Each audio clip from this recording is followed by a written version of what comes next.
তিনটি রোগ হলে বুঝবেন আপনি জান্নাতি। অর্থাৎ তিনটি রোগ যদি আপনার হয় তাহলে মনে করবেন আল্লাহ পাক রব্বুল আলামিন আপনাকে ভালোবাসেন, আপনাকে মহব্বত করেন।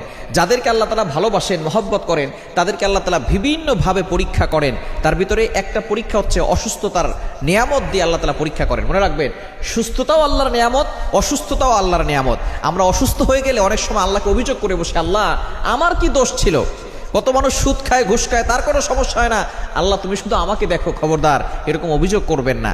সুতরাং অসুস্থ হলে তিনটি রোগ যদি আপনার হয়, মনে করবেন যে আল্লাহ আপনাকে ভালোবাসে এবং আল্লাহ আপনাকে জান্নাত দিতে চাচ্ছেন। এক নাম্বার হচ্ছে যদি জ্বর হয়। জ্বর ঠান্ডা আমাদের অনেকেরই হয়। একবার নবীজি সাল্লাল্লাহু আলাইহি সাল্লামের জামানায় কয়েকজন সাহাবী বসা, নবী সাল্লাল্লাহু আলাইহি সাল্লাম বলতেছেন, একজন সাহাবী বলতেছেন আমার খুব জ্বর হয়েছে, অনেক সাহাবী বলতেছেন আমারও জ্বর হয়। এবার নবী সাল্লাল্লাহু আলাইহি সাল্লাম বলছেন তোমরা তো আমার অন্তর্ভুক্ত, আমারও তো জ্বর হয়। কিন্তু একজন বলতেছে যে আমার জ্বর হয় না। নবীজি বলতেছেন তাহলে তুমি